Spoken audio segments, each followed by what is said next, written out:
Halo adik-adik, selamat berjumpa dalam kelas Bahasa dan Sastra Indonesia. Saat ini kita akan belajar tentang cara menafsirkan tabel dan grafik. Sebelum masuk ke dalam materi inti, mari kita pahami terlebih dahulu apa yang dimaksud dengan tabel dan grafik. Tabel dan grafik merupakan gambaran sederhana dari data informasi berupa kata-kata dan bilangan. Tabel disajikan dalam bentuk daftar baris dan kolom. Saat membaca tabel, pertama-tama kita perlu memperhatikan bagian judul, baris pertama, serta bagian sisi kiri tabel. Bagian-bagian ini merupakan kunci dari penjelasan dalam suatu tabel. Nah, agar lebih jelas, mari kita cermati wujud dan isi tabel berikut. Berdasarkan judulnya, tabel ini menjelaskan tentang daftar provinsi di Indonesia yang memiliki jumlah kasus meninggal COVID-19 terbanyak.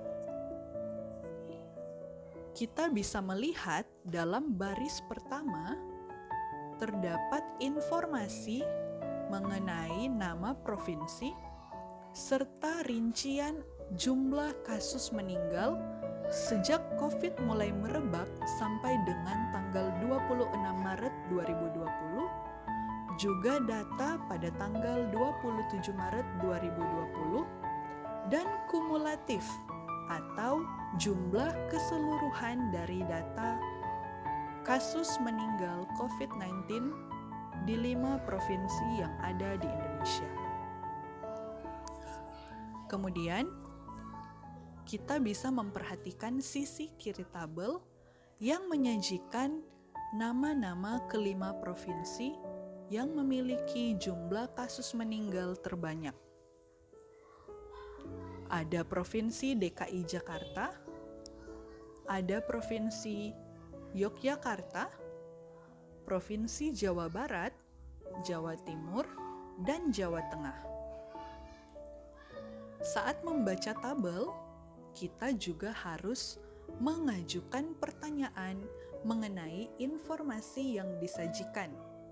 Hal ini untuk memudahkan kita memahami tabel yang kita baca.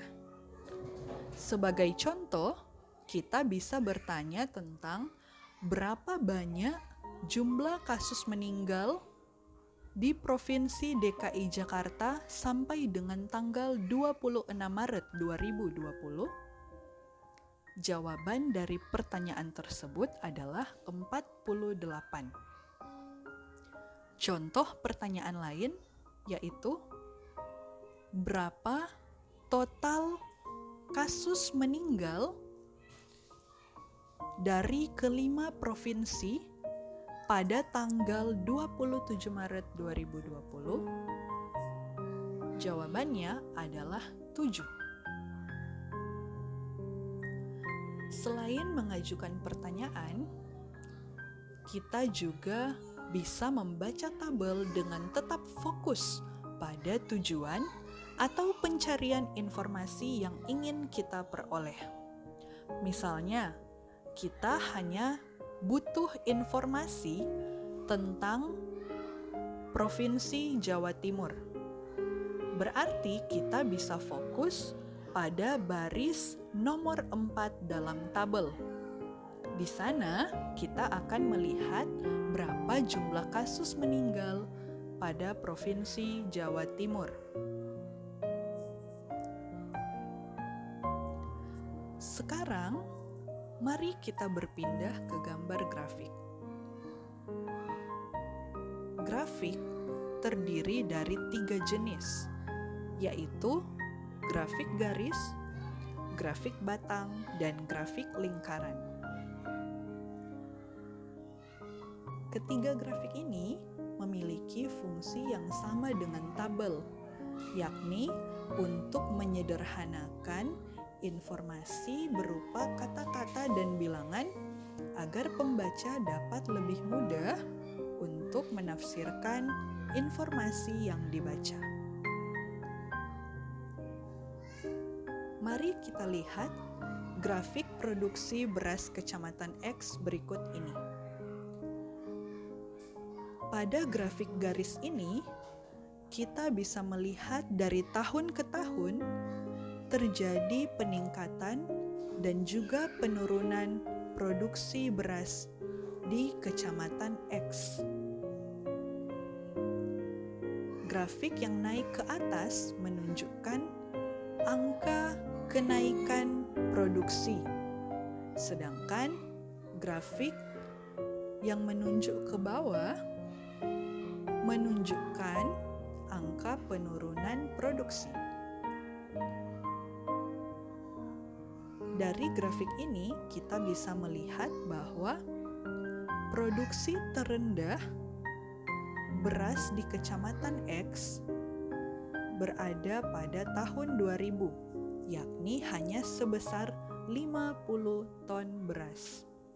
Sedangkan produksi tertinggi beras Kecamatan X berada pada tahun 2008, yakni sebanyak 105 ton.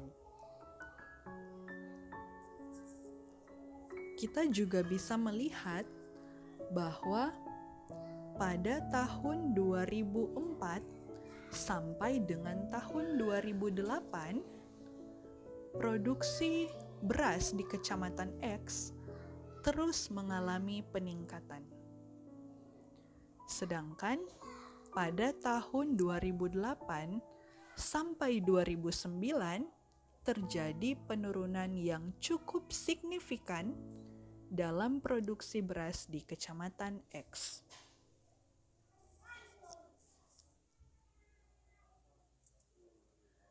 Selanjutnya, kita akan berpindah pada grafik batang. Sama halnya dengan grafik garis, grafik batang juga akan menjelaskan tentang data angka dan juga kata-kata. Namun, pada grafik batang, data ini dijelaskan dengan melihat gambar batang yang naik atau turun. Sebagai contoh, kita bisa melihat grafik batang tentang jumlah pasien COVID-19 di Indonesia. Pada hari Senin, jumlah pasien COVID-19 di Indonesia sebanyak 20 orang. Pada hari Selasa, jumlah pasien meningkat sebanyak 30 orang. Pada hari Rabu, jumlah pasien semakin meningkat, yakni sebanyak 80 orang. Selanjutnya, mari kita lihat juga contoh grafik lingkaran. Grafik lingkaran ini merupakan grafik yang menjelaskan tentang pekerjaan penduduk yang ada di Kota Manado. Kita bisa melihat bahwa 55% penduduk di Kota Manado bekerja sebagai buruh. Selanjutnya, 33% penduduk di Kota Manado bekerja sebagai petani. 9% penduduk di Kota Manado bekerja sebagai pedagang, dan 3% sisanya bekerja sebagai nelayan. Berdasarkan gambar ini, sangat jelas kita lihat jumlah pekerjaan penduduk terbanyak yakni pekerjaan buruh, sedangkan jumlah pekerjaan penduduk yang paling sedikit yaitu pekerjaan sebagai nelayan.